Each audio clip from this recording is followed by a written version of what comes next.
আপনারা অনেকেই অবগত আছেন যে আমরা গত জুমায় ফিলিস্তিনের ইতিহাসের প্রথম অংশ বা প্রথম পর্ব ইব্রাহিম আলাইহিস সালাতু ওয়াস সালাম থেকে নিয়ে মুহাম্মদ সাল্লাল্লাহু আলাইহি ওয়াসাল্লামের আগ পর্যন্ত শেষ করেছিলাম। আজকে আমরা ফিলিস্তিনের ইতিহাস মুহাম্মদ সাল্লাল্লাহু আলাইহি ওয়াসাল্লাম থেকে শুরু করব। আজকে আমাদের বক্তব্যের দ্বিতীয় পর্ব ইনশাআল্লাহ। মুহাম্মদ সাল্লাল্লাহু আলাইহি ওয়াসাল্লামের সময়ে সর্বপ্রথম ফিলিস্তিন বা বাইতুল মুকাদ্দাসের নাম যখন উচ্চারিত হয় বা পবিত্র কোরআন এবং হাদিসে পাওয়া যায়, সেটা হচ্ছে পবিত্র কোরআনে একটি সূরা আছে, সেই সূরার নাম হচ্ছে সূরাতুর রুম। যে সূরায় আল্লাহ সুবহানাহু ওয়া তাআলা বলেছেন গলিবাতির রুম। এই আয়াত অবতীর্ণ হওয়ার প্রেক্ষাপট যেটা ছিল সেটা হচ্ছে তৎকালীন যুগে সারা পৃথিবী দুই সাম্রাজ্যে বিভক্ত ছিল। একটি হচ্ছে রোমান সাম্রাজ্য, আরেকটি হচ্ছে পারস্য সাম্রাজ্য। রোম শব্দ থেকে এসেছে, যেটা কোরআনে ব্যবহৃত হয়েছে, আর রোম হচ্ছে ইতালির রাজধানী রোম।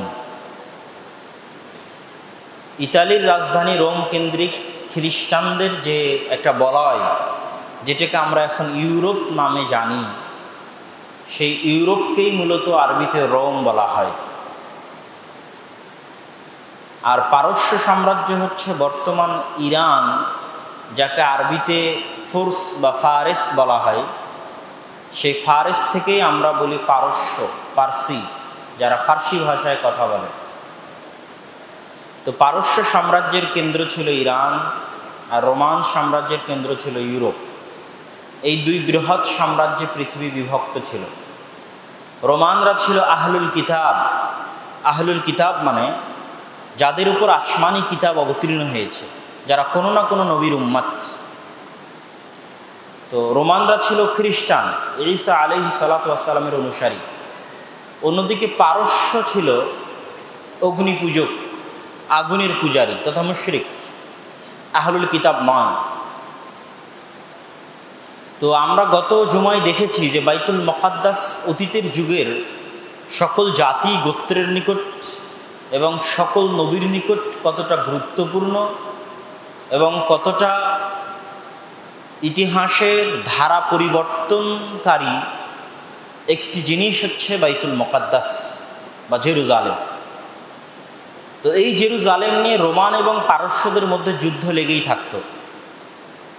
রাসূল সাল্লাল্লাহু আলাইহি ওয়াসাল্লাম যখন মক্কায়, তখন পারস্যরা রোমানদেরকে পরাজিত করে বাইতুল মুকাদ্দাস দখলে নিয়ে নেয়।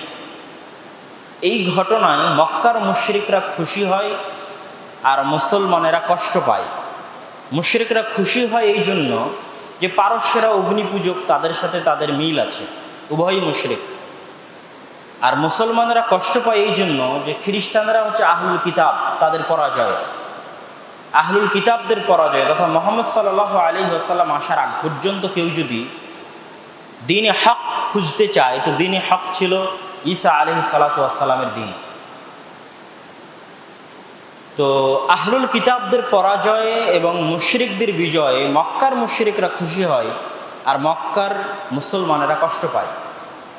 তখন আল্লাহ সুবহানাহু ওয়া তাআলা পবিত্র কোরআনে আয়াত অবতীর্ণ করেন গলিবাতির রোম, যে অচিরেই রোমরা বিজয় লাভ করবে এবং তারা অচিরেই পারস্যদের নিকট থেকে বাইতুল মুকাদ্দাস দখলে নেবে।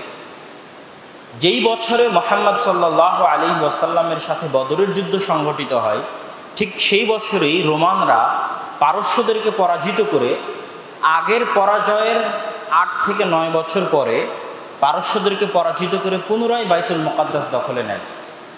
তখন মুসলমানেরা পুনরায় খুশি হয়। এটা হচ্ছে বাইতুল মুকাদ্দাসের সাথে মুসলমানদের বা মুহাম্মদ সাল্লাল্লাহু আলাইহি ওয়াসাল্লামের পবিত্র কোরআন এবং হাদিস খুঁজলে প্রথম সম্পর্ক খুঁজে পাওয়া যায়, যে বাইতুল মুকাদ্দাস আহলুল কিতাবদের হাতে থাকায় মুসলমানেরা খুশি হচ্ছে, আর অগ্নি পূজকদের হাতে থাকায় মুসলমানেরা কষ্ট পাচ্ছে।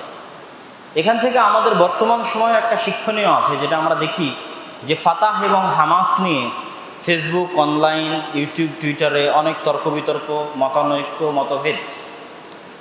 এই ঘটনা থেকে আমরা একটা জিনিস শিখতে পারি যে বাইতুল মুকাদ্দাস যদি একজন অগ্নিপূজকের হাতের চাইতে একজন আহলুল কিতাবের হাতে থাকার কারণে আল্লাহ রাসূল সন্তুষ্ট হয়, তাহলে ইহুদিদের হাতে থাকার চাইতে খ্রিস্টানদের হাতে থাকা ভালো। খ্রিস্টানদের হাতে থাকার চাইতে একজন মুসলমান যার আকীদা খারাপ যদি হয় তো তার হাতে থাকা ভালো। সুতরাং বাইতুল মুকাদ্দাসের লড়াইয়ে আপনাকে দেখতে হবে কে কম খারাপ এবং কার কাছে কালিমা আছে, কে মুসলমান। এই জায়গায় অন্যান্য বিভিন্ন বাহাস নিয়ে এসে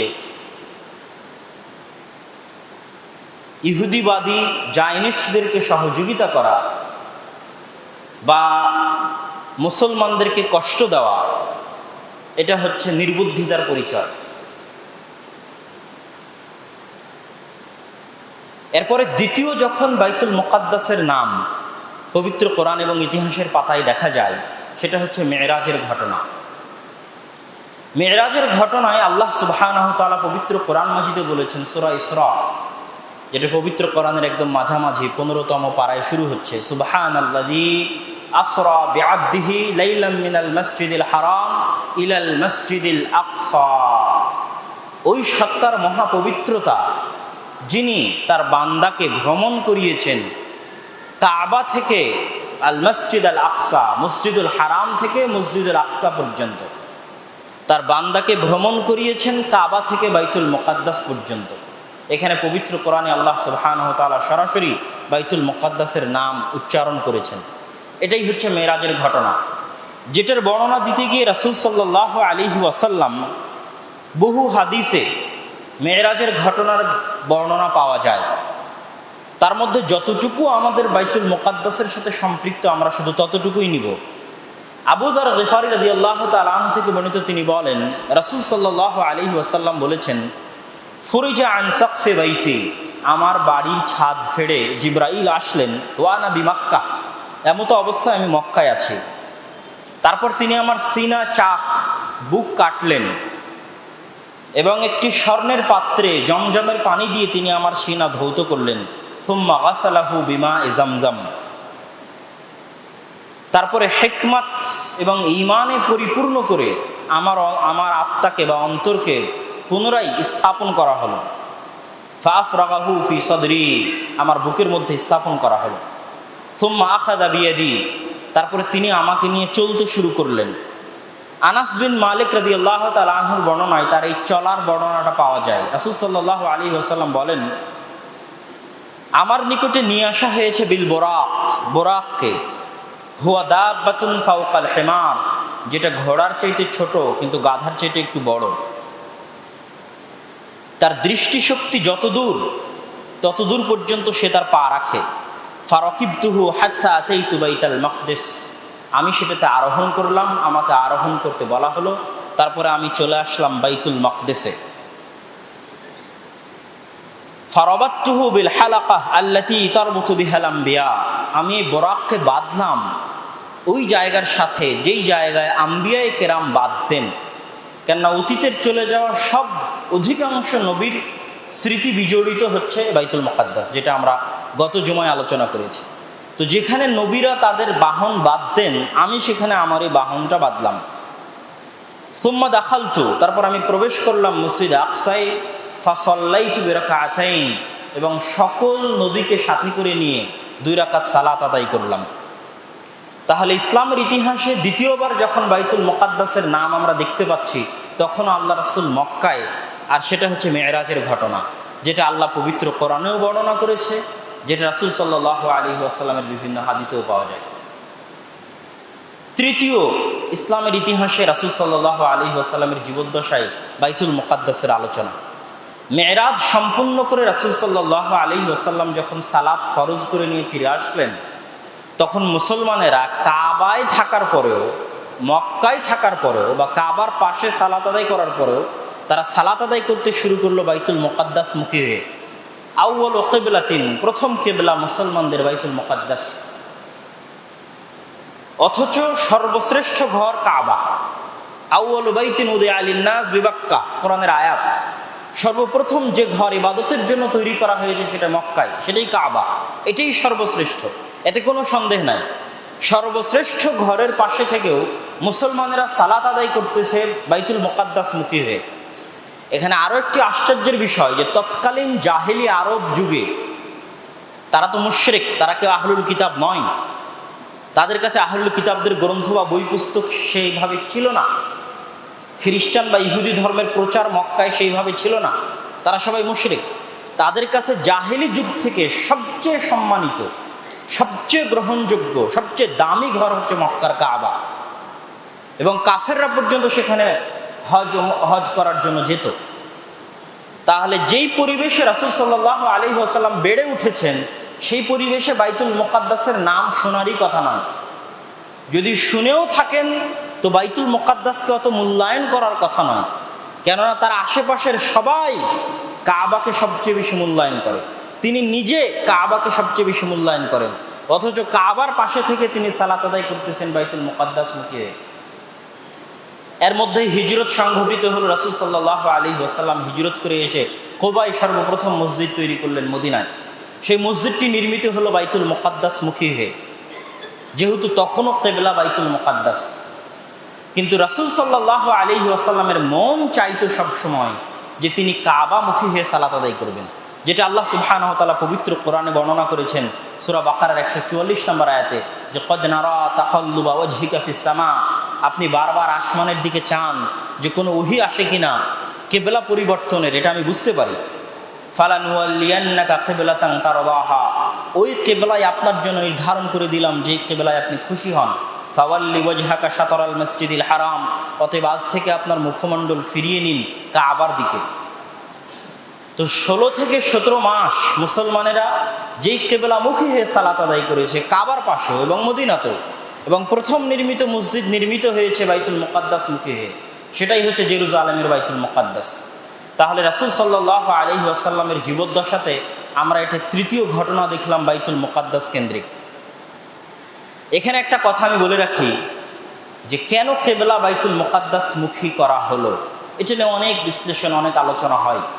কিন্তু সকল আম্বিয়া ইকরামের গত জুমার খুতবা দেখার পরে আমার কাছে যেটা মনে হয়েছে সেটা হচ্ছে, বাইতুল মুকাদ্দাস যদি মুসলমানদের কিবলা না হতো, বা মেরাজ যদি বাইতুল মুকাদ্দাসের দিয়ে রাসূল সাল্লাল্লাহু আলাইহি ওয়াসাল্লাম না করতেন, তাহলে বাইতুল মুকাদ্দাসের সাথে মুসলমানদের সম্পর্ক তৈরি হতো না।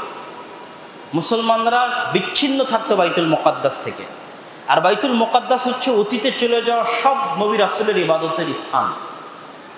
তাহলে ইসলাম যদি সার্বজনীন ধর্ম হয়, ইসলাম যদি সর্বশ্রেষ্ঠ ধর্ম হয়, যেটা সারা পৃথিবীব্যাপী নিজের আধিপত্য বিস্তার করবে, সেই আধিপত্য পূর্ণতা পাবে না বাইতুল মুকাদ্দাস ব্যতীত।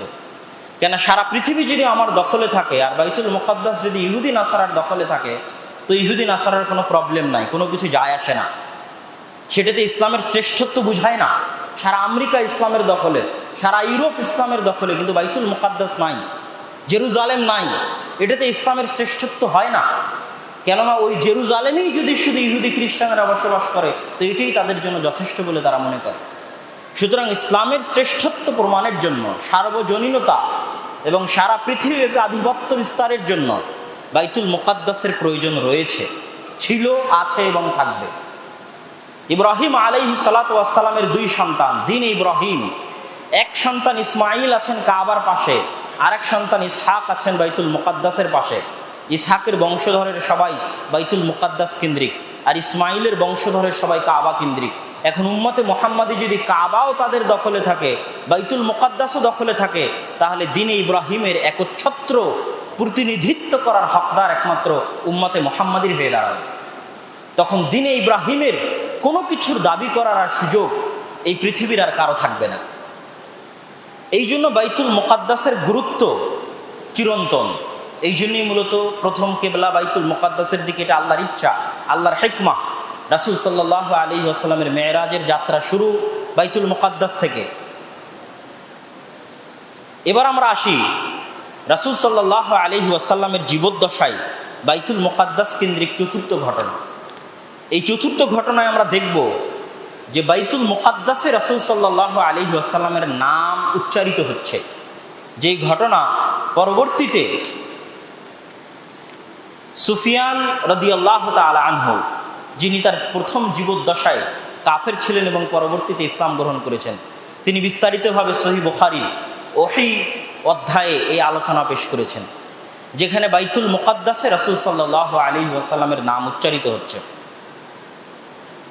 সেই ঘটনা হচ্ছে হুদাইবিয়ার সন্ধির পরে রাসূল সাল্লাল্লাহু আলাইহি ওয়াসাল্লাম চিঠি প্রেরণ করা শুরু করলেন বিভিন্ন বাদশার নিকটে। যেই রোমানদের বাইতুল মুকাদ্দাস বিজয়ে আল্লাহ রাসূল খুশি হয়েছিলেন, মক্কার মুসলমানেরা খুশি হয়েছিল, সেই রোমানদের নিকটেই বাইতুল মুকাদ্দাসে রাসূল সাল্লাল্লাহু আলাইহি ওয়াসাল্লাম চিঠি পাঠালেন ইসলাম গ্রহণের। আর হুদাইবিয়ার সন্ধির কারণে যেহেতু মক্কার মুশরিকদের কাছেও কোনো যুদ্ধ বিগ্রহ নাই, এই জন্য মক্কার মুশরিকরাও বের হলো ব্যবসার উদ্দেশ্যে।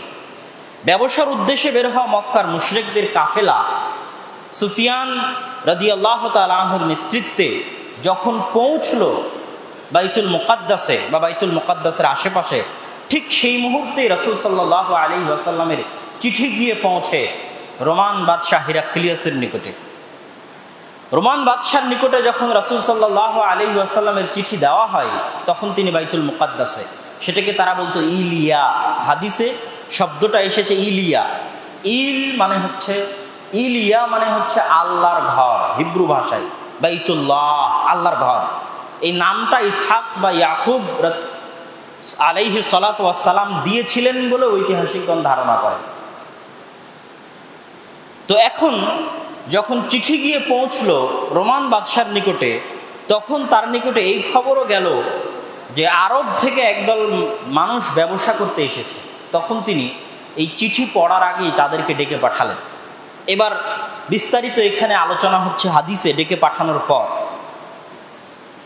তখন বাদশাহ জিজ্ঞেস করছে, আইয়ুকুম আকরাবু নাসাবান বিহাযা রাজুল।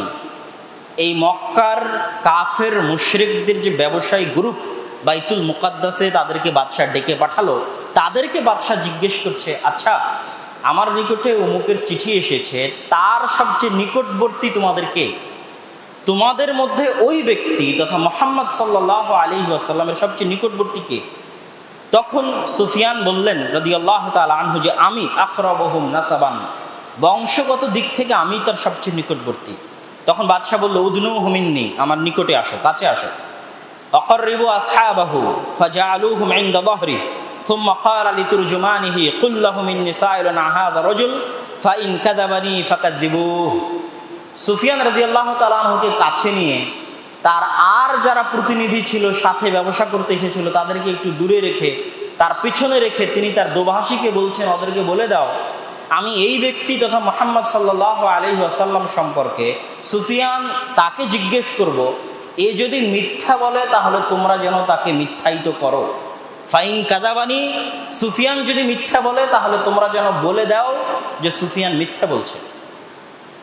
এবার সুফিয়ান রাদিয়াল্লাহু তাআলা আনহু বলছেন, ফাওয়াল্লাহি লাউলাল হায়াউ মিন আন ইয়াসিরু আলাইয়া কাযিবান, যদি মিথ্যা বলতে আমার লজ্জা না লাগতো তাহলে সেই দিন আমি মিথ্যা বলতাম।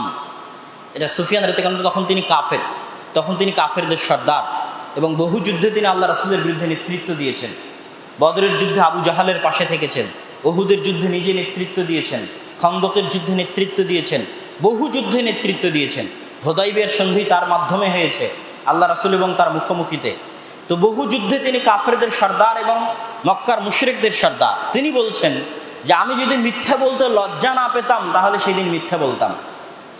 তাহলে কল্পনা করেন একজন কাফের মিথ্যা বলতে লজ্জা পায়, আরবদের নিকটে মিথ্যা বলা কত কঠিন অপরাধ ছিল। আর এখন মুসলমান অহরহ মিথ্যা বলে, 24 ঘন্টা মিথ্যা বলে, সকাল সন্ধ্যা মিথ্যা বলে, উঠতে বসতে মিথ্যা বলে, অথচ সুফিয়ান কাফের অবস্থায় মিথ্যা বলতে লজ্জা পাচ্ছে।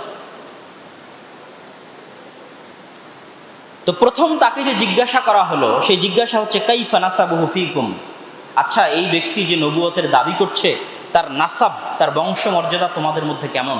তা আমি বললাম হুয়া ফীনা যু নাসাব, তিনি আমাদের মধ্যে উঁচু বংশমর্যাদার অধিকারী। ফাহাল ক্বালা হাযাল কওলু মিনকুম আহাদুন ক্বাত্তু ক্বাবলাহ, আচ্ছা এই বংশের মধ্যে আগে কি কেউ নবুয়তের দাবি করেছিল? আমি বললাম না, এই বংশের মধ্যে আগে কেউ কোনোদিন নবুয়তের দাবি করেনি। ফাহাল কানা মিন আবাইহি মিন মালাক, আচ্ছা এই বংশে আগে কি কেউ কোনোদিন রাজা ছিল? আমি বললাম না, এই বংশে আগে কেউ কোনোদিন রাজা ছিল না। তখন হেরাক্লিয়াস জিজ্ঞেস করছে, ফাশরাফুন নাস ইয়াত্তাবিউনাহু আম দুআফাউহুম, তার অনুসরণ কারা করে, সমাজের গরিব মানুষ না সমাজের ধনী মানুষ? আমি বললাম বাল দুআফাউহুম, সমাজের গরিব মানুষ তার অনুসরণ করে, মিসকিন মানুষ। আমি বললাম আয়াজিদুনা আম ইয়ানকুসুন, তার সদস্য সংখ্যা দিন দিন বাড়ছে না কমছে? আমি বললাম বাল ইয়াজিদুন, বরং দিন দিন বাড়ছে। ফাহাল ইয়ারতাদ্দু আহাদুম মিনহুম সাখতাতান লিদীনিহি বা'দা ইয়াদখুলা ফিহি, তাদের মধ্যে কেউ কি ইসলাম ধর্ম একবার গ্রহণ করার পর পুনরায় ফিরে আসে? আমি বললাম না, কেউ যদি একবার ইসলাম গ্রহণ করে আর ফিরে আসে না। ফাহাল কুনতুম তাত্তাহিমুনাহু বিল কাযিব ক্বাবলা আন ইয়াকুলা মা ক্বাল, আচ্ছা নবুয়তের দাবি করার পূর্বে তোমরা কি কেউ তাকে মিথ্যার অভিযোগে অভিযুক্ত করেছো কোনোদিন, যে মোহাম্মদ মিথ্যা কথা বলে? নবুয়তের দাবি করার পূর্বে কোনোদিন তোমাদের মাঝে মিথ্যা বলা প্রমাণিত হয়েছে কিনা? তখন আমি বললাম যে না, নবুয়তের দাবি করার পূর্বে কোনোদিন তার মিথ্যা বলা প্রমাণিত হয়নি, সে মিথ্যা বলতো না। ফাহাল ইয়াগদের, সে কি ওয়াদা করে ভঙ্গ করে, চুক্তি করে লঙ্ঘন করে? আমি বললাম না, সে কোনোদিন ওয়াদা করে ভঙ্গ করে না, চুক্তি করে লঙ্ঘন করে না। তবে হ্যাঁ, আমরা এখন একটা চুক্তির মধ্যে আছি, জানি না এই চুক্তির বিষয়ে কি করবে। এবার সুফিয়ান রাদিয়াল্লাহু তাআলা আনহু বলছেন, এই একটা কথা ঢুকানো ছাড়া মুহাম্মদ সাল্লাল্লাহু আলাইহি ওয়াসাল্লামের বিপরীতে আর কোনো কথা আমি ঢুকাতে পারিনি। একটা সন্দেহ ঢুকিয়ে দিলাম যে না, আগে তো কোনোদিন চুক্তি ভঙ্গ করেনি, কিন্তু এখন তো হুদায়বিয়ার সন্ধি আছে, না জানি কি করে ভঙ্গ করতেও পারে। তাহলে একটা নেগেটিভ পয়েন্ট আমি এখানেই মাত্র ঢুকাতে পেরেছি, আগে পরে কোথাও ঢুকাতে পারি। তোমরা কি তার সাথে ফাহাল কাতালতুমুহু, তোমরা কি তার সাথে যুদ্ধ করেছো? বললাম হ্যাঁ, আমরা তার সাথে যুদ্ধ করেছি। ফাকাইফা কানা কিতালুকুম ইয়া, তোমাদের সাথে তার যুদ্ধের ধরন কেমন? আমি বললাম দালউন সিয়ালুন, বালতি তথা বালতি একবার কুয়া থেকে, আগের যুগের কুয়ায় বালতি কেউ একবার হাতে নিত রশি টেনে, আবার কেউ রেখে যেত, আবার কেউ হাতে নিত। তো বালতি যেমন একবার একজনের হাতে আর একবার আরেকজনের হাতে, তো জয় পরাজয় আমাদের মধ্যে ঘুরপাক খাচ্ছে। বদরের যুদ্ধে তারা বিজয়ী হয়েছে, উহুদের যুদ্ধে আমরা বিজয়ী হয়েছি, এইভাবে জয় পরাজয় আমাদের মধ্যে ঘুরপাক খাচ্ছে। মাযা ইয়া'মুরুকুম, আচ্ছা এই নবী তোমাদেরকে কিসের দাওয়াত দেয়, কিসের আদেশ দেয়? তখন আমি বললাম, সে বলে উ'বুদুল্লাহ ওয়াহদা, এক আল্লাহর ইবাদত করো, ওয়ালা তুশরিকু বিহি শাই, তার সাথে কাউকে শরীক করিও না, ওয়াতরুকু মা ইয়াকুলু আবাকুম, আর তোমাদের পিতামাতা যা বলে গেছে আগের যুগের তোমাদের আদি পিতাদের অনুসরণ বাদ দাও। ওয়ায়ামুরুনা বিস-সালাতি ওয়াজ-যাকাত, সে আমাদেরকে সালাত আদায়ের নির্দেশ দেয়, যাকাত আদায়ের নির্দেশ দেয়, ওয়াস-সিদকি ওয়াল-আফাফি ওয়াস-সিলা, সত্য বলার নির্দেশ দেয় এবং আত্মীয়তার সম্পর্ক রক্ষা করার নির্দেশ দেয়। এবার বাদশাহ হিরাক্লিয়াস তার দোভাষীকে বলছে যে তাকে বলে দাও, আমি তাকে জিজ্ঞেস করেছিলাম তার বংশ সম্পর্কে, সে বলেছে সে উঁচু বংশের অধিকারী। সুফিয়ান বলেছে যে মুহাম্মদ সাল্লাল্লাহু আলাইহি ওয়াসাল্লাম উঁচু বংশমর্যাদার অধিকারী, তাকে বলে দাও ফাকাযালিকা রাসূল তুবআসু ফি নাসাবি কওমিহা, এভাবেই নবী রাসূল উঁচু বংশে প্রেরিত হয়ে থাকেন। ওয়াসাআলতুকা হাল ক্বালা আহাদুম মিনকুম হাযাল কওল, আমি তাকে জিজ্ঞেস করেছিলাম তার বংশে ইতিপূর্বে কেউ নবুয়তের দাবি করেছে কিনা, সে বলেছে যে না, কেউ করেনি। যদি সে বলতো যে ইতিপূর্বে কেউ নবুয়তের দাবি করেছে, তাহলে আমি বলতাম সে তার দেখা দেখি নিজেও নবুয়তের দাবি করেছে। কিন্তু যেহেতু আগে কেউ নবুয়তের দাবি করেনি কুরাইশ বংশে, সুতরাং এটা সে কারো দেখা দেখি করছে, এটাও তো বলা যাবে না। আমি তাকে জিজ্ঞেস করেছিলাম তার বংশে ইতিপূর্বে কোনো রাজা ছিল কি না, সে বলছে না, কোনো রাজা ছিল না। যদি সে বলতো কুরাইশ বংশ অতীতে কেউ রাজা ছিল, তাহলে আমি বলতাম হারানো রাজত্ব, বাপদাদার হারানো রাজত্ব ফিরে পাওয়ার জন্য সে নবুয়তের ভান ধরেছে। কিন্তু যেহেতু অতীতে কেউ রাজা ছিল না, তাহলে হারানো রাজত্ব ফিরে পাওয়ার কোনো প্রশ্নই আসে না, তাহলে অবশ্যই তার নবুয়তের দাবিটা ঠিক। আমি তাকে জিজ্ঞেস করেছিলাম যে তোমরা কি তার নবুয়তের দাবির পূর্বে কোনোদিন মিথ্যা বলতে দেখেছো? সে বলেছে না, আমরা তাকে মিথ্যা বলতে দেখিনি। তখন তিনি বলছেন যে এইরকমই হয় নবীগণ, তারা মানুষের সাথে কোনো সময় মিথ্যা বলেন না। আমি তাদেরকে জিজ্ঞেস করেছিলাম যে তাকে দুর্বল মানুষ অনুসরণ করে না শক্তিশালী, সে বলেছে দুর্বল গরিব মিসকিন অনুসরণ করে। তাকে বলে দাও হুম আতবা রসুল, যুগে যুগে নবী রাসূলের অনুসরণ সমাজের গরিব মিসকিনেরাই করেছে। আমি তাকে জিজ্ঞেস করেছিলাম তার সংখ্যা দিন দিন বাড়ছে না কমছে, সে বলেছে বাড়ছে। তাকে বলে দাও ঈমানের বিষয়টা এরকমই, ঈমানের বিষয় এরকমই যে ঈমান বাড়তেই থাকে, তাকে কেউ থামাতে পারে না। আমি তাকে জিজ্ঞেস করেছিলাম যে তার দিন একবার গ্রহণ করার পর কেউ ফিরে আসে কিনা। সে বলেছে না। তাকে বলে দাও কাযালিকাল ঈমান হিনা তুখালিতু বাশাশাতুল কলব, এটাই ঈমানের স্বাদ, যে একবার আস্বাদন করে সে সেখান থেকে ফিরে আসতে পারে না। আমি তাকে বলেছিলাম সে চুক্তি করে ভঙ্গন করে কিনা। সে বলেছে না, করে না। বলছে নবীরা এরকমই হয়, নবীরা চুক্তি করে ওয়াদা করে ভঙ্গ করে না। আমি তাকে বলেছিলাম সে তোমাদেরকে কিসের আদেশ দেয়। সে বলেছিল এক আল্লাহর ইবাদত করতে, মূর্তি পূজার নিষেধ করতে, সালাত সিয়াম আদায় করতে এবং জাকাত দিতে, সত্য বলতে। তাকে বলে দাও যে এগুলোই হচ্ছে নবীদের আদেশ, যুগে যুগে নবীরা এই দাওয়াতই দিয়ে থাকেন। তাকে আরও বলো যে তখন রাসূল সাল্লাল্লাহু আলাইহি ওয়াসাল্লামের চিঠি তিনি ডেকে পাঠালেন যে দেখি কোথায় মুহাম্মাদের চিঠি নিয়ে আসো। তখন তিনি চিঠি পড়তে লাগলেন। চিঠিতে লেখা ছিল বিসমিল্লাহির রহমানির রহিম মিন মুহাম্মাদিন আবদুল্লাহ ওয়া রাসূলিহি ইলা হিরাকিল আযীমির রোম। আল্লাহর বান্দা এবং আল্লাহ রাসূল মুহাম্মাদের পক্ষ থেকে হেরাকেল, রোমের বাদশাহ, রোমের সম্মানিত বাদশাহ হেরাকেলের নিকটে। এখানে একটা গুরুত্বপূর্ণ বিষয় ইশারা দিয়ে রাখি, আল্লাহ রাসূল চাইলে বলতে পারতেন যে কাফের হেরাকেলের নিকটে, কিন্তু আল্লাহ রাসূল বলেননি যে কাফের হেরাকেলের নিকটে।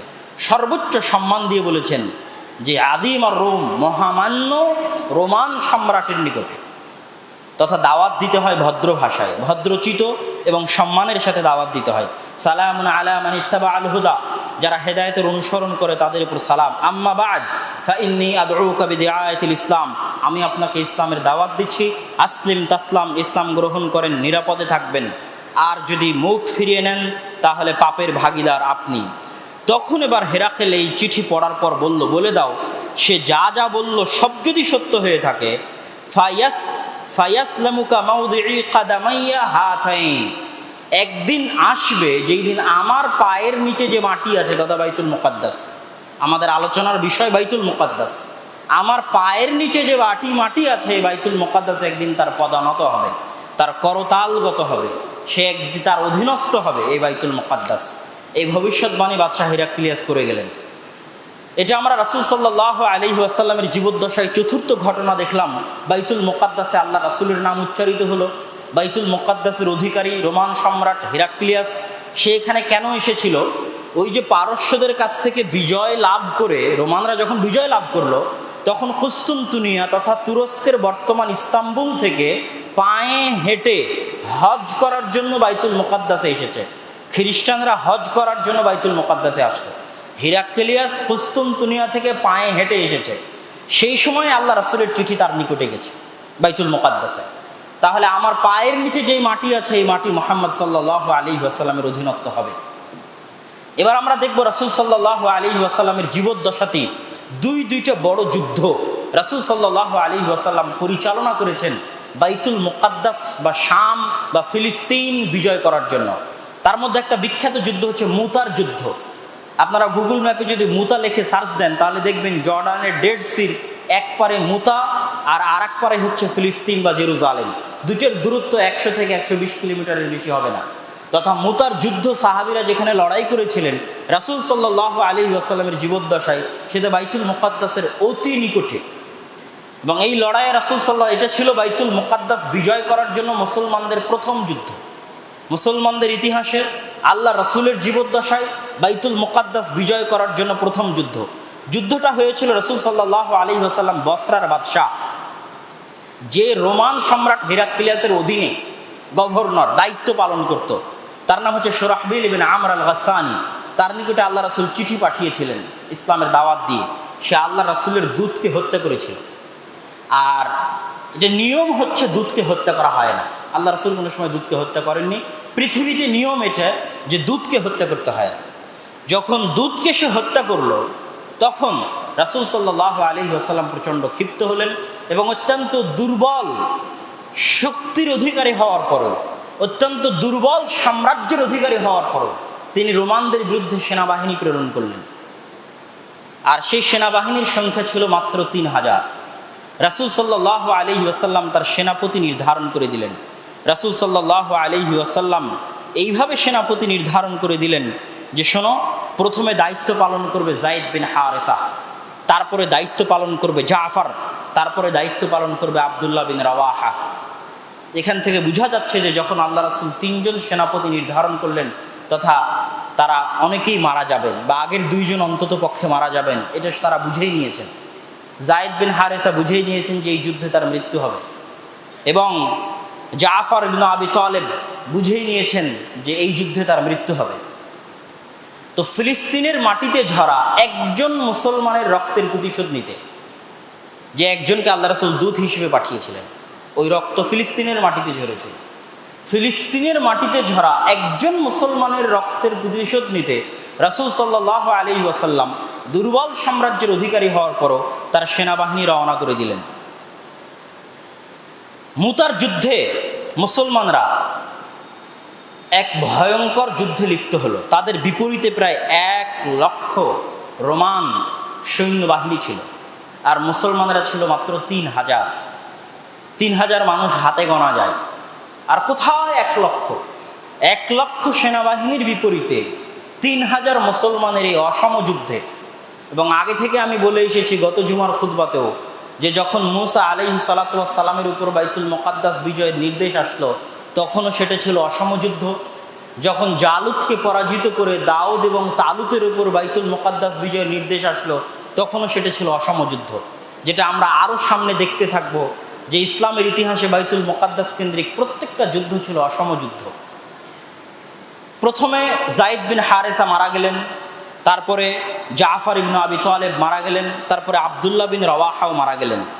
আব্দুল্লাহ বিন রওয়াহার ক্ষেত্রে বলা হয় যে যখন মুসলমানেরা একটু ভয় ভয় পাচ্ছিল, ভীত হচ্ছিল, বিশাল 1 লক্ষ মানুষের বিশাল বাহিনী দেখে আর মাত্র 3000 মুসলমানের সৈন্য দেখে, তখন আব্দুল্লাহ বিন রওয়াহা বলছিলেন, ইয়া কওম ওয়াল্লাহি ইন্নাল্লাতী তাকরাহুনা লাল্লাতী খারাজতুম তাতলুবুন, শোনো হে আমার জাতি, যেই জিনিসটা তোমরা ভয় পাচ্ছ ওই জিনিসের আকাঙ্ক্ষাতেই তোমরা বের হয়েছ। তোমরা ভয় পাচ্ছ মৃত্যুর, কিন্তু তোমরা বের হয়েছ মৃত্যুর আকাঙ্ক্ষাতে, সেটা হচ্ছে শাহাদাত বরণ করা। ওয়ামা নুকাতিলুন নাসা বিআদাদিন ওয়ালা কুওয়াতিন ওয়ালা কাসরা, শোনো, আমরা যুদ্ধ করি না মানুষের সাথে সংখ্যা দিয়ে, আমরা যুদ্ধ করি না মানুষের সাথে শক্তি দিয়ে, আমরা যুদ্ধ করি না মানুষের সাথে ক্ষমতা দিয়ে। মা নুকাতিলুহুম ইল্লা বিহাদাদ্দিন, বরং আমরা মানুষের সাথে যুদ্ধ করি এই দিন দিয়ে, আ'আজ্জানাল্লাহু বিহি, যেই দিন দিয়ে আল্লাহ আমাদেরকে সম্মানিত করেছেন। ফাইন্নামা হিয়া ইহদাল হাসানাইন, তোমরা সামনে এগিয়ে যাও, তোমাদের জন্য 2টা কল্যাণকর জিনিস অপেক্ষা করছে, হয় বিজয় না হয় শাহাদাত। এই শাহাদাতের তামান্না নিয়ে তোমরা বের হয়েছো, সুতরাং এখানে ভয়ের কিছু নয়। আব্দুল্লাহ বিন রওয়াহার ক্ষেত্রে সঠিক সানাদ সহ প্রমাণ আকারে পাওয়া যায় যে যখন তিনি যুদ্ধের মাঠের নেতৃত্বভার গ্রহণ করলেন এবং রায়াহ ঝান্ডা যখন তার হাতে ছিল, তখন তার ডান হাত কেটে গেলে তিনি সেই ঝান্ডা বাম হাত দিয়ে উত্তোলন করেছিলেন। বাম হাত কেটে গেলে তিনি 2 হাত একত্রিত করে সেই ঝান্ডা উত্তোলন করে রেখেছিলেন। এবং পরবর্তীতে আব্দুল্লাহ বিন ওমর রাদিয়াল্লাহু তাআলা আনহুর রিওয়ায়াতে পাওয়া যায় যে তার শরীরে 70-এরও অধিক, হাত্তা কুতিয়া জাসাদাহু নিসফাইন, তার শরীরে 90-এর অধিক তীরের আঘাত এবং তরবারির আঘাত পাওয়া গেছে। 90-এর অধিক তীরের আঘাত এবং তরবারির আঘাত নিয়েও তিনি যুদ্ধের মাঠ থেকে পলায়ন করেননি, যুদ্ধের মাঠ থেকে ঝান্ডা পরিত্যাগ করেননি। এটাই ছিল তাদের ঈমান। যখন 3 জন সেনাপতি মারা গেল, তখন খালিদ ইবনে ওয়ালিদ নিজে থেকে দায়িত্বভার গ্রহণ করলেন, সেনাপতির দায়িত্ব গ্রহণ করলেন। সেই দিন রাসূল সাল্লাল্লাহু আলাইহি ওয়াসাল্লাম মদিনায় বসে বলছেন যে শোনো, আখাদার রায়াত যায়েদ ফাউসিব, যায়েদ বিন হারিসা ঝান্ডা বহন করেছিল, যায়েদ বিন হারিসা মারা গেছে। সুম্মা আখাদাহু জাফর ফাউসিব, জাফর ইবনে আবি তালেব এই ঝান্ডা বহন করছিল, সেও শাহাদাত বরণ করেছে। সুম্মা আখাদাহু ইবনে রওয়াহা, আব্দুল্লাহ বিন রওয়াহা এই ঝান্ডা বহন করেছিল, সেও শাহাদাত বরণ করেছে। এই কথা বলতেই আইনাহু তাদরিফান, রাসূল সাল্লাল্লাহু আলাইহি ওয়াসাল্লামের 2 চোখ দিয়ে অশ্রু ঝরছিল। হাত্তা আখাদার রায়া সাইফুম মিন সুয়ুফিল্লাহ, তারপরে ঝান্ডা গ্রহণ করেছে আল্লাহর তরবারিগুলোর একটি তরবারি, হাত্তা ফাতাহাল্লাহু আলাইহিম, সেই তরবারি হচ্ছে খালিদ বিন ওয়ালিদ। তারপরে আল্লাহ তাদেরকে বিজয় দান করেছে।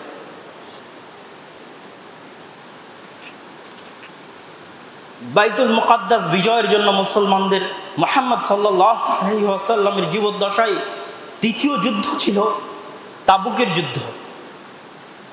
মুতার যুদ্ধে এক প্রকার পরাজয় বরণ করে যখন রোমানরা পূর্ণ শক্তিতে মদিনার উপর আক্রমণ করার প্রস্তুতি নিচ্ছে, তখন রাসূল সাল্লাল্লাহু আলাইহি ওয়াসাল্লাম সিদ্ধান্ত নিলেন যে তাদেরকে মদিনার বাইরে আটকাতে হবে। যদি মদিনার বাইরে আটকাতে না পারি তাহলে ইসলামের এই ছোট্ট ক্ষুদ্র সাম্রাজ্য ধূলিসাৎ হয়ে যেতে পারে। আর পরাজয় যদি মদিনার বাইরে হয় তো পালিয়ে এসে মদিনায় আশ্রয় নেওয়া যাবে। এই জন্য রাসূল সাল্লাল্লাহু আলাইহি ওয়াসাল্লাম প্রস্তুতি স্বরূপ মদিনার অসহায় দরিদ্র মিসকিন মুসলমানদেরকে নির্দেশ দিলেন দান করার জন্য, সাদাকা করার জন্য। সেই দিন ওমর রাদিয়াল্লাহু তাআলা আনহু বলছেন, আল ইয়াউম আসবিকু আবু বকর, আজকে তাবুকের যুদ্ধের জন্য যখন আল্লাহ রাসূল দানের কথা বললেন, তখন আমি ওমর ভাবছি যে আজকে আমি আবু বকরকে অতিক্রম করে যাব। এই মনে করে আমি আমার অর্ধেক সম্পদ নিয়ে উপস্থিত হলাম। অর্ধেক সম্পদ নিয়ে উপস্থিত হওয়ার পর আমি দেখি আবু বকর রাদিয়াল্লাহু তাআলা আনহু এসেছেন। রাসূল সাল্লাল্লাহু আলাইহি ওয়াসাল্লাম তাকে বলছেন, মা আবকাইতা লি আহলিক, আবু বকর তুমি তোমার পরিবারের জন্য কি রেখে এসেছো? তখন আবু বকর বলছে, আবকাইতু লাহুমুল্লাহ ওয়া রাসূলাহ, আমি আল্লাহ এবং আল্লাহর রাসূলকে পরিবারের জন্য রেখে এসেছি, বাকি যা ছিল সব নিয়ে এসেছি। সেই দিন আমি ওমর বললাম, লা উসাবিকুকা ইলা শাইইন আবাদা, আজকের পর আমি কোনোদিন আবু বকরকে পরাজিত করতে পারবো না। তো তাবুকের যুদ্ধ এবং মুতার যুদ্ধ, এই দুটো যুদ্ধ মক্কার কোনো কাফের মুশরিকদের সাথে সংগঠিত হয়নি, মক্কার আশেপাশের কোনো গোত্রের সাথে সংগঠিত হয়নি, বা আরব অঞ্চলের কোনো গোত্রের সাথে সংগঠিত হয়নি, বরং বাইতুল মুকাদ্দাস বিজয়ের জন্য যারা রোমান সম্রাট, যারা বাইতুল মুকাদ্দাসের দায়িত্বে ছিল, তাদের বিরুদ্ধে ছিল মুসলমানদের যুদ্ধ রাসূল সাল্লাল্লাহু আলাইহি ওয়াসাল্লামের জীবদ্দশায়। রাসূল সাল্লাল্লাহু আলাইহি ওয়াসাল্লামের মৃত্যুর পরে যখন আবু বকর রাদিয়াল্লাহু তাআলা আনহু খেলাফতের দায়িত্বভার গ্রহণ করলেন, তো রাসূল সাল্লাল্লাহু আলাইহি ওয়াসাল্লাম মৃত্যুর পূর্বে আরেকটা বাহিনী রেডি করছিলেন, যেই বাহিনীর দায়িত্বভার দিয়েছিলেন মুতার যুদ্ধে, যিনি যাকে সেনাপতি করেছিলেন যায়েদ বিন হারেসা, যিনি মারা গেছেন, তার ছোট্ট ছেলে 16-17 বছরের যুবক কিশোর ওসামা বিন যায়েদ, তার হাতে তিনি নেতৃত্বের ভার দিয়ে পুনরায় তাকে পাঠাচ্ছিলেন রোমানদের বিরুদ্ধে। ওই বাহিনী রওনা হয়েও গেছিল, মদিনা অতিক্রম করেও গেছিল, তখন রাসূল সাল্লাল্লাহু আলাইহি ওয়াসাল্লামের মৃত্যু হয়। আবু বকর রাদিয়াল্লাহু তাআলা আনহু খেলাফতের দায়িত্বভার গ্রহণ করা মাত্রই সারা আরবে ফিতনা ছড়িয়ে পড়ে। মানুষ মুরতাদ হয়ে যায়, কেউ যাকাত দিতে চায় না, মিথ্যুক নবুয়তের দাবিদারদের আবির্ভাব ঘটে। তখন আবু বকর রাদিয়াল্লাহু তাআলা আনহুকে সব সাহাবী পরামর্শ দিচ্ছিলেন যে এখন যত সেনাবাহিনী আছে সবকে মদিনাতেই থাকা উচিত, কেননা মানুষ মনে করবে যে মুহাম্মাদের কওম, মুহাম্মদ সাল্লাল্লাহু আলাইহি ওয়াসাল্লামের উম্মত তার মৃত্যুতে দুর্বল হয়ে গেছে, এই মনে করে তারা মদিনায় আক্রমণ করতে পারে। এদিকে অনেক মানুষ নবুয়তের, মিথ্যা নবুয়তের দাবিদার তৈরি হয়েছে, অনেকেই যাকাত অস্বীকার করে বসেছে। তখন আবু বকর রাদিয়াল্লাহু তাআলা আনহু বললেন, লাজারাতিল কিলাবু বিউম্মাহাতিল মুমিনিন, যদি উম্মাহাতুল মুমিনিনদের পা আল কিলাব, কুকুর শ্রীগাল টেনে হেঁচড়ে নিয়ে যায়, তো তবুও আমি আবু বকর ওই সেনাবাহিনীকে বিরত রাখবো না রওনা করতে, যেই সেনাবাহিনীকে মুহাম্মদ সাল্লাল্লাহু আলাইহি ওয়াসাল্লাম রওনা করিয়েছিলেন। তো এই সেনাবাহিনীও রওনা হয়েছিল বাইতুল মুকাদ্দাস বিজয় করার জন্য। তারপরে দীর্ঘ 1 বছর যাবৎ আবু বকর রাদিয়াল্লাহু তাআলা আনহু মুরতাদদের বিরুদ্ধে, মিথ্যুক নবুয়তের দাবিদারদের বিরুদ্ধে, যাকাত অনাদায়কারীদের বিরুদ্ধে যুদ্ধ পরিচালনা করেন। তারপর তিনি তার সেনাবাহিনীকে তাদের ফিতনা থেকে মুক্ত হওয়ার পর 2 ভাগে বিভক্ত করে দেন। এক ভাগ খালিদ বিন ওয়ালিদের নেতৃত্বে চলে যায় পারস্য বিজয় করার জন্য, আর আরেক ভাগকে তিনি 4 ভাগে ভাগ করে দেন, যাদেরকে তিনি পাঠান শাম, ফিলিস্তিন বা বাইতুল মুকাদ্দাস বিজয় করার জন্য। বাইতুল মুকাদ্দাস বিজয়ের পথে আবু বকর রাদিয়াল্লাহু তাআলা আনহুর জীবদ্দশায় প্রথম যে যুদ্ধ সংগঠিত হয় সেটা হচ্ছে আজনা দাইনের যুদ্ধ। আজনা দাইনের এই যুদ্ধ হচ্ছে সর্বপ্রথম আবু বকর রাদিয়াল্লাহু তাআলা আনহুর খেলাফত আমলে বাইতুল মুকাদ্দাসকে বিজয় করার জন্য যুদ্ধ। এই যুদ্ধে খালিদ বিন ওয়ালিদ ছিলেন এবং আরও বহু সাহাবী ছিলেন যারা এই যুদ্ধে অংশগ্রহণ করেছেন। আজনা দাইন হচ্ছে বর্তমান ফিলিস্তিনের রামাল্লা থেকে মাত্র 30-40 কিলোমিটার দক্ষিণে, জায়গার নাম হচ্ছে আজনা দাইন। এই যুদ্ধে মুআজ বিন জাবাল রাদিয়াল্লাহু তাআলা আনহু থেকে অনেক বড় সাহাবী ছিলেন। এই যুদ্ধে মুআজ বিন জাবাল সাহাবীদেরকে বলেছিলেন, ইয়া মা'শারাল মুসলিমিন আশরু আনফুসাকুম আল ইয়াউমা লিল্লাহ, আজকে তোমরা তোমাদের নিজের জীবনকে বিক্রি করে দাও আল্লাহর জন্য। ফাইন্নাকুম মিন হাজামতুমুহুম আল ইয়াউম কানাত লাকুম হাদিহিল বিলাদ দারাল ইসলাম আবাদা, আজ যদি তোমরা বিজয় লাভ করতে পারো তাহলে এই পুরো ফিলিস্তিন, পুরো শাম চিরদিনের জন্য বিলাদুল ইসলাম বা মুসলমানদের দেশ হিসেবে থেকে যাবে। এটা ছিল আবু বকর রাদিয়াল্লাহু তাআলা আনহুর জীবদ্দশায় সংঘটিত হওয়া যুদ্ধ। আবু বকর রাদিয়াল্লাহু তাআলা আনহু ফিলিস্তিনের বিজয় দেখে যেতে পারেননি। আবু বকর রাদিয়াল্লাহু তাআলা আনহুর মৃত্যুর পরে ওমর রাদিয়াল্লাহু তাআলা আনহু যখন ক্ষমতার দায়িত্বভার গ্রহণ করেন, ক্ষমতার দায়িত্বভার গ্রহণ করা মাত্রই তিনি খালিদ বিন ওয়ালিদকে প্রধান সেনাপতির পদ থেকে অপসারণ করেন। এটা ওমর রাদিয়াল্লাহু তাআলা আনহুর খেলাফত আমলের এক ব্যতিক্রমধর্মী সিদ্ধান্ত ছিল, যেটা ঐতিহাসিকদের আলোচনায় বিভিন্ন রকম উল্টাপাল্টা আলোচনা হয়। কিন্তু আসলে কেন তিনি তাকে প্রধান সেনাপতির দায়িত্বভার থেকে অপসারণ করেছিলেন সে বিষয়ে তার নিজস্ব কিছু বর্ণনা বিভিন্ন রেওয়ায়েতে পাওয়া যায়।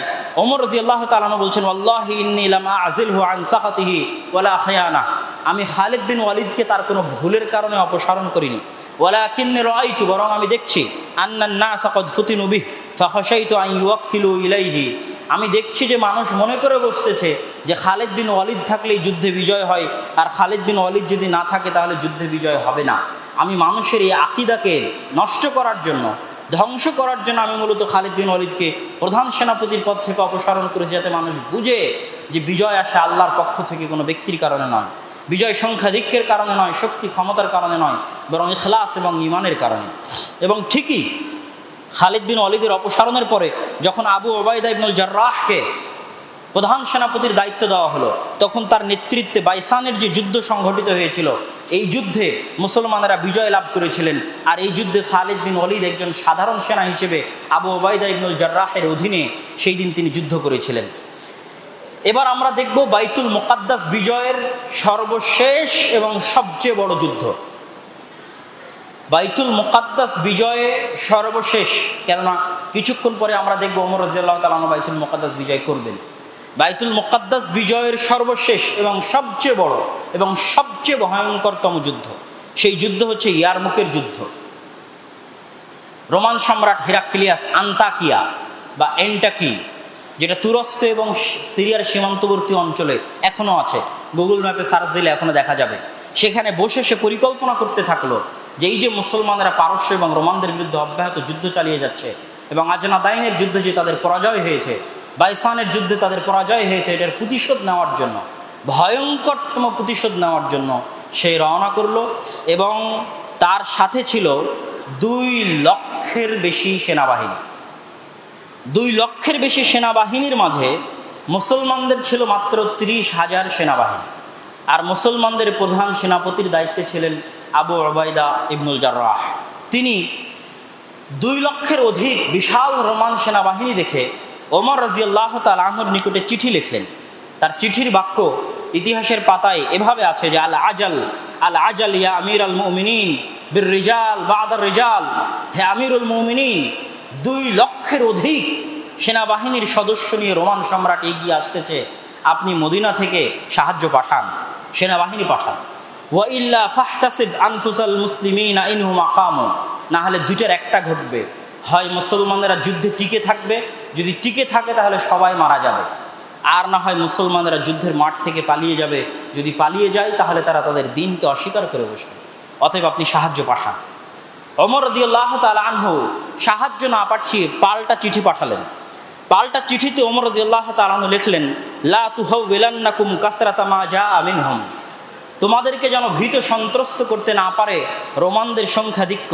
ফাইন্নাল্লাহা মিনহুম বারি, কেননা আল্লাহর সাহায্য তাদের সাথে নাই। ওমান বারি আল্লাহু মিনহু, আর যাদের সাথে আল্লাহর সাহায্য নাই তারা এমন দেওয়ালের মতো যেই দেওয়াল কোনো উপকার করতে পারে না।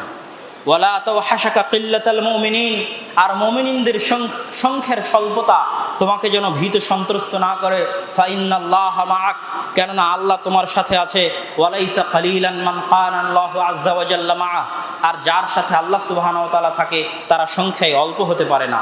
তারপর ওমর রাদিয়াল্লাহু তাআলা একটা আয়াত লিখলেন, যে আয়াত আমরা গত জুমায় পড়েছি, যে আয়াত অবতীর্ণ হয়েছিল যখন জালুতের বিরুদ্ধে যুদ্ধের জন্য দাউদ আলাইহিস সালাতু ওয়াস সালাম এবং তালুত রওনা করেছিলেন। ওই সংক্রান্ত ঘটনার বর্ণনা দিতে গিয়ে পবিত্র কোরআনের আয়াত, ফালাম্মা ফাসালা তালুতু বিল জুনুদ ক্বালা ইন্নাল্লাহা মুবতালিকুম বিনাহার ফামান শারিবা মিনহু ফালাইসা মিন্নি, এই লম্বা ঘটনা আমরা গত জুমায় আলোচনা করেছি। তার শেষ বাক্য ছিল কি, কাম মিন ফিআতিন কালিলাতিন গালাবাত ফিআতান কাসীরা বিইজনিল্লাহ, এরকম কত অল্প সংখ্যক মানুষ রয়েছে যাদেরকে আল্লাহ বিজয় দান করেন সংখ্যাধিক্যের উপর, আল্লাহ সুবহানাহু ওয়া তাআলার সাহায্য অনুযায়ী এবং আল্লাহ সুবহানাহু ওয়া তাআলার ইচ্ছা অনুযায়ী। এইবার আবু ওবায়দা ইবনুল জাররাহ খালিদ বিন ওয়ালিদের সাথে পরামর্শ করছেন, যেহেতু ওমর রাদিয়াল্লাহু তাআলা আনহুর পক্ষ থেকে কোনো সাহায্য আসলো না, এবং আসলেও হয়তো ঐতিহাসিকগণ বলেছেন যে ওই চিঠির সাথে তিনি 200-300 মানুষ পাঠিয়েছিলেন, সেরকম তিনি কোনো সাহায্য পাঠাননি, শুধু চিঠি পাল্টা দিয়ে পাঠিয়েছিলেন ওমর রাদিয়াল্লাহু তাআলা আনহু, এবং এই চিঠি মুসলমানদের পাকে শক্ত করে দেয়। তখন আবু ওবায়দা ইবনুল জাররাহ মুসলমানদের সাথে পরামর্শ করছেন, তার মধ্যে খালিদ ইবনুল ওয়ালিদের সাথে পরামর্শ করছেন যে কিভাবে যুদ্ধ করা যায়। তখন খালিদ বিন ওয়ালিদ ডাইরেক্ট আবু ওবায়দা ইবনুল জাররাহকে ডাইরেক্ট প্রস্তাব দিলেন, শোনো আমি যেটা বলবো আপনি কি সেটা মানবেন? তখন আবু ওবায়দা ইবনুল জাররাহ বলছেন, হ্যাঁ আপনি যেটা বলবেন আমি সেটা মানব। তখন খালিদ বিন ওয়ালিদ বলছেন, আজকের জন্য আপনি দায়িত্ব আমার উপর ছেড়ে দেন, আপনাকে প্রধান সেনাপতি করেছে ওমর রাদিয়াল্লাহু তাআলা আনহু, আমি আপনাকে মানি, সম্মান করি, এবং মানার ঘটনা পুরো ইতিহাসে আছে, কিন্তু আপনি আমার সাথে পরামর্শ করতে এসেছেন, আজকের জন্য আপনার সাথে আমার প্রথম পরামর্শ, আজকের যুদ্ধের দায়িত্ব আপনি আমার উপর ছেড়ে দিন। আবু ওবায়দা ইবনুল জাররাহ একমত হলেন এবং তিনি খালিদ বিন ওয়ালিদের উপর যুদ্ধের দায়িত্ব ছেড়ে দিলেন। যদিও সর্বময় ক্ষমতার অধিকারী প্রধান সেনাপতি আবু ওবায়দা ইবনুল জাররাহ, কিন্তু পুরো যুদ্ধ পরিচালনা করার ভারপ্রাপ্ত জিম্মেদারি খালিদ বিন ওয়ালিদের উপর দিয়ে দিলেন আবু ওবায়দা ইবনুল জাররাহ।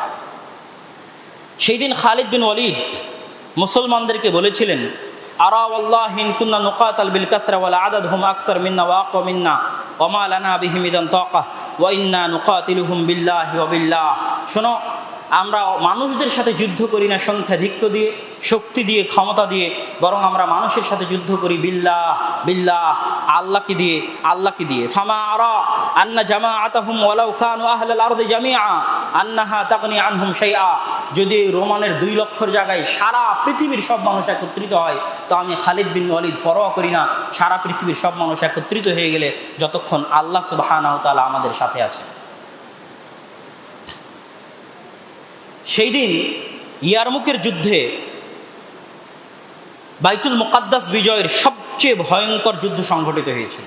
খালিদ বিন ওয়ালিদ রাদিয়াল্লাহু তাআলা আনহু নিজে ইয়ারমুকের জায়গা চয়ন করেছিলেন, যেটা ছিল চারিদিক থেকে একটু উঁচু পাহাড় ঘেরা, 3 দিক থেকে উঁচু পাহাড় ঘেরা মরুভূমির উপত্যকা, এবং তার পরিকল্পনা ছিল রোমান বিশাল 2 লক্ষ সেনাবাহিনীকে ওই উপত্যকায় আটকিয়ে দেওয়া এবং মরুভূমি অঞ্চলের মধ্যে আটকিয়ে দেওয়া, যাতে এই মরুভূমি অঞ্চলের সাথে হয়তো কুস্তুনতুনিয়া, তুরস্ক, ইউরোপ থেকে যারা আসতেছে তারা অতটা পরিচিত নয়, আবার আশেপাশে পাহাড় আছে, যাতে তাদের সাথে যুদ্ধ করতে সহযোগিতা হয়। যখন রোমানরা এগিয়ে আসলো, তখন মুসলমানদের মধ্যে কেউ বলছে, মা আকসারা রোমান আমা আকাল্লাল মুসলিমিন, কোথায় 2 লক্ষ আর কোথায় 30,000, কত রোমান সৈন্যবাহিনী আর কত অল্প মুসলমান।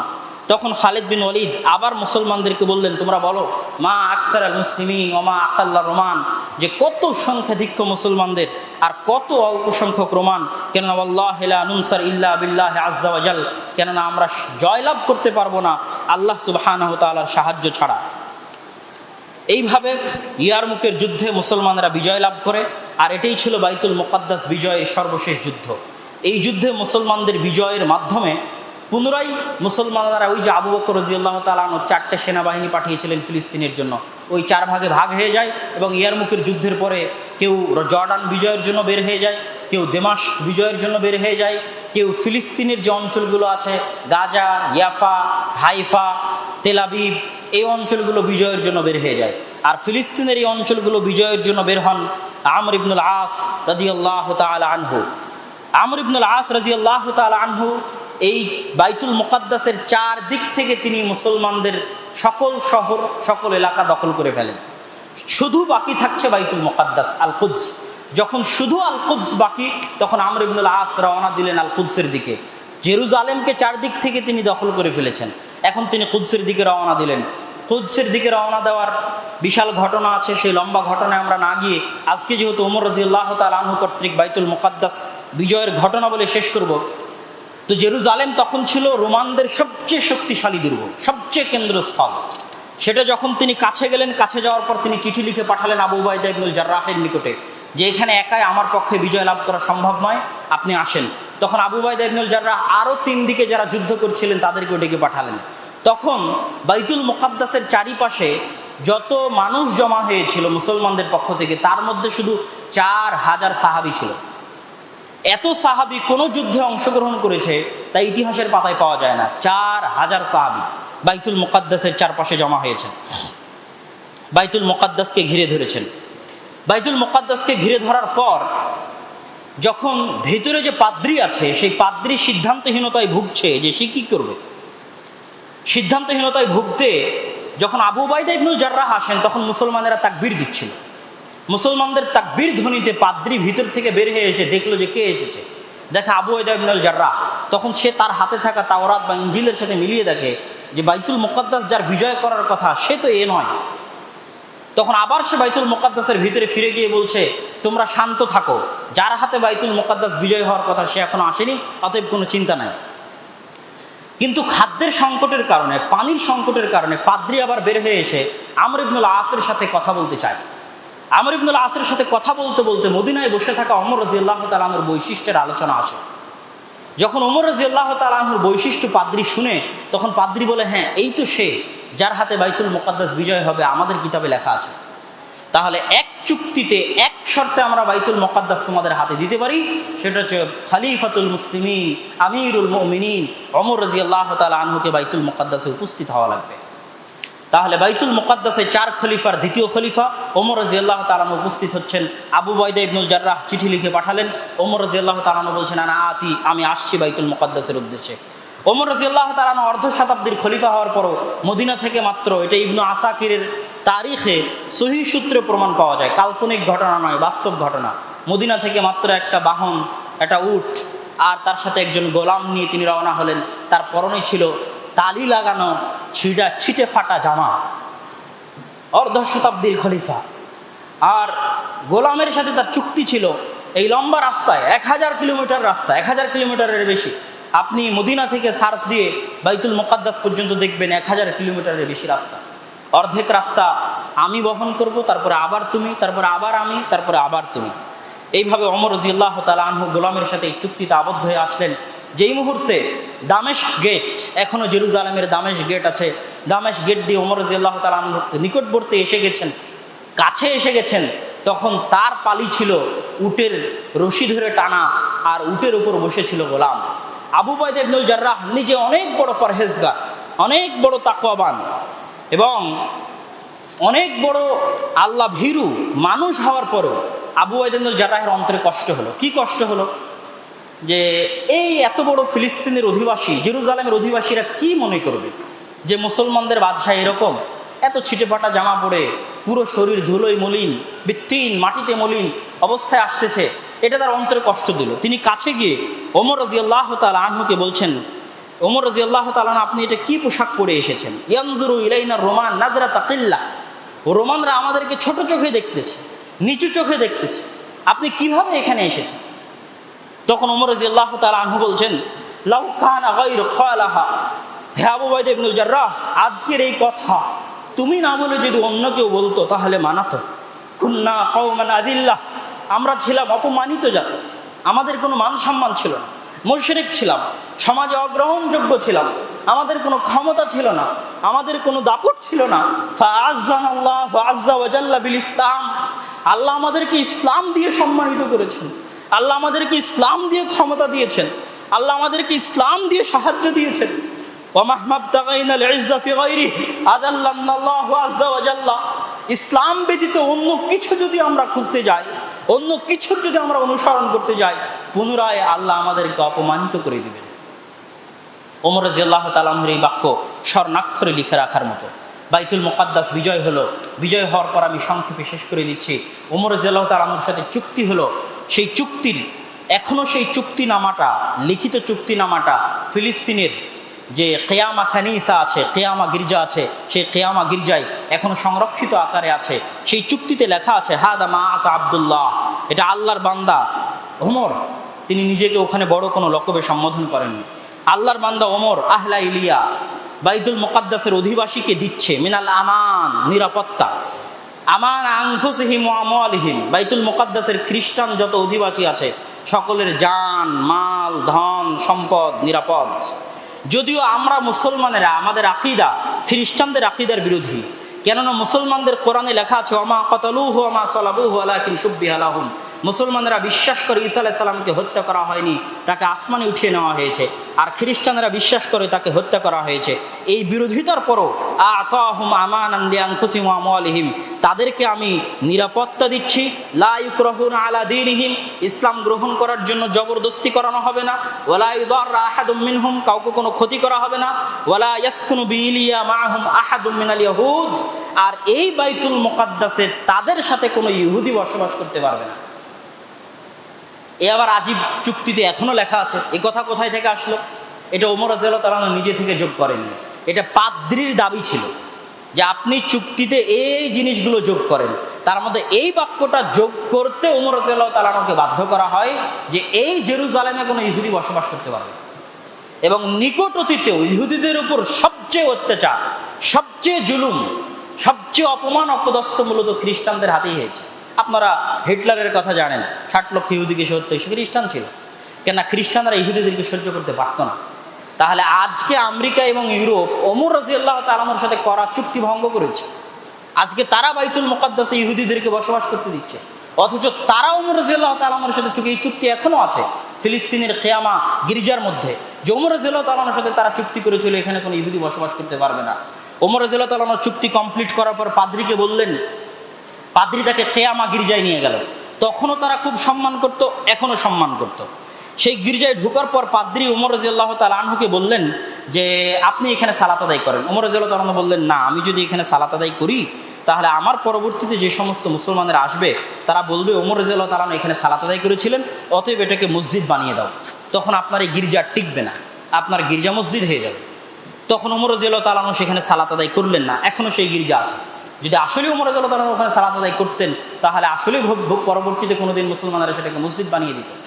তখন ওমর রাদিয়াল্লাহু আপনি নিয়ে চলেন আমাকে বাইতুল আকসায়, বাইতুল মুকাদ্দাসে, সেটা কোথায়? তখন পাদ্রী বলছে, আপনি কি ওই জায়গা খুঁজতেছেন যেই জায়গাকে ইহুদিরা সবচেয়ে সম্মান করে? তখন হ্যাঁ, আমি ওই জায়গা খুঁজতেছি এটাকে ইহুদিরা সবচেয়ে সম্মান করে। তখন পাদ্রী তাকে নিয়ে গেলেন এক বিশাল উঁচু জায়গায়, বড় বড় পাথর রাখা, অপরিচ্ছন্ন অপরিষ্কার অবস্থায় পড়ে আছে। তখন ওমর রাদিয়াল্লাহু তাআলা নিজে বাইতুল মুকাদ্দাস পরিষ্কার করা শুরু করলেন, তার সাথে সাহাবীরাও হাত লাগিয়ে বাইতুল মুকাদ্দাস পরিষ্কার করা শুরু করলো। তখন কাব আল আহবারকে ওমর রাদিয়াল্লাহু তাআলা জিজ্ঞেস করছেন, আচ্ছা কোথায় মসজিদ তৈরি করব? তো আপনারা বাইতুল মুকাদ্দাসের মানচিত্র দেখলে দেখতে পাবেন যে একটা হচ্ছে কালো মসজিদ যার সীসা মাটির রঙের গম্বুজ, আর একটা হচ্ছে স্বর্ণের গম্বুজ। স্বর্ণের গম্বুজটা হচ্ছে কুব্বাতুস সখরা, যেটার নিচে পাথর আছে, যে পাথরকে ইহুদিরা সবচেয়ে সম্মান করে। তো কাব আল আহবার বলছেন যে ওমর রাদিয়াল্লাহু তাআলা আপনি ধরেন এই পাথর, কেবলা এই দিকে, আপনি এই পাথরের পিছনে মসজিদ তৈরি করেন। তখন ওমর রাদিয়াল্লাহু তাআলা বলো কি তুমি, এই পাথরের পিছনে মসজিদ তৈরি করলে তো ইহুদিরা বলবে যে মুসলমানরা এই পাথরকে সিজদা করছে, না, এই পাথরের পিছনে মসজিদ তৈরি করা যাবে না। তিনি পাথরের সামনে গিয়ে একদম শেষ মাথায় গিয়ে মসজিদ তৈরি করলেন, যেটা ওই মাটির রঙের গম্বুজওয়ালা যে মসজিদ দেখা যায়, সেই মসজিদটা ওমর রাদিয়াল্লাহু তাআলা আনহু তৈরি করলেন। পরবর্তীতে উমাইয়া খলিফারা কুব্বাতুস সাখরার উপর গম্বুজ নির্মাণ করেছে, ওই পাথরের উপর গম্বুজ নির্মাণ করেছে। আজান দিলেন কে? প্রথম সালাত, ফজরের সালাত আজান দিলেন বেলাল রাদিয়াল্লাহু তাআলা আনহু, যেটা রাসূল সাল্লাল্লাহু আলাইহি ওয়াসাল্লামের মৃত্যুর পরে এটা তার দ্বিতীয় বা প্রথম, সম্ভবত দ্বিতীয় আজান ছিল, তাছাড়া তিনি আজান দিতেন না। ফজরের সালাতের প্রথম রাকাতে ওমর রাদিয়াল্লাহু তাআলা সূরা সাদ তেলাওয়াত করলেন, আর দ্বিতীয় রাকাতে সূরা ইসরা, সুবহানাল্লাযী আসরা বিআবদিহি লাইলাম মিনাল মাসজিদিল হারাম ইলাল মাসজিদিল আকসা। এইভাবে বাইতুল মুকাদ্দাস মুসলমানদের হাতে, দ্বিতীয় খলিফার হাতে বিজয় হলো, যেটার দ্বারা প্রমাণিত হয় যে, এবং মুসলমানেরা তাদের চুক্তি, সবচেয়ে মজার কথা যে ওমর রাদিয়াল্লাহু তাআলা আনহুর এই চুক্তি সর্বশেষ উমাইয়া, আব্বাসি, মামলুক থেকে শুরু করে উসমানীয় খেলাফতের শেষ দিন পর্যন্ত এই চুক্তি মুসলমানরা লঙ্ঘন করেন। কোনো দিন বাইতুল মুকাদ্দাসের মাটিতে কোনো খ্রিস্টানের সাথে খারাপ ব্যবহার, কোনো গির্জায় আক্রমণ, কোনো গির্জাকে নষ্ট করা, কোনো সমস্যা তৈরি করা, দীর্ঘ 1400 বছরের ইতিহাসে ওমর রাদিয়াল্লাহু তাআলা আনহুর এই চুক্তির পালন মুসলমানেরা করেছে। আর খ্রিস্টানরা সেই চুক্তি ভঙ্গ করে এখন ইহুদিদেরকে সেই বাইতুল মুকাদ্দাসে জায়গা দিয়েছে। আমরা আমাদের তৃতীয় পর্বের আলোচনা যদি আগামী জুমায় কমপ্লিট করা সম্ভব হয়, আগামী জুমাতে শেষ পর্ব ক্রুসেড, সালাহুদ্দিন আইয়ুবী এবং বর্তমান অবস্থার উপর আলোচনা শেষ করে ফিলিস্তিন পর্বের আলোচনা শেষ করব ইনশাআল্লাহুল আজিজ।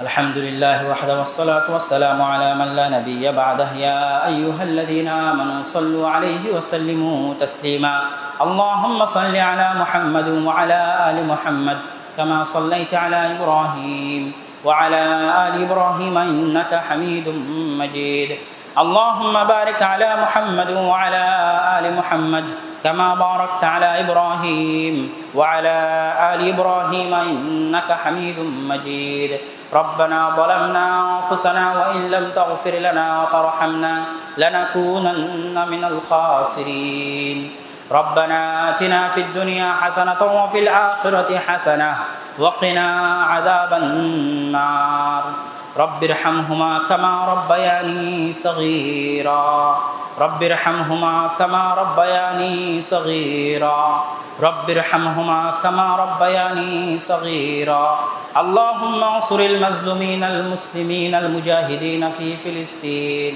اللهم انصر المظلومين المسلمين المجاهدين في فلسطين اللهم اخذل اليهود والنصارى والكفرة والمشركين اللهم اخذل اليهود والنصارى والكفرة والمشركين سبحان ربك رب العزة عما يصفون وسلام على المرسلين والحمد لله رب العالمين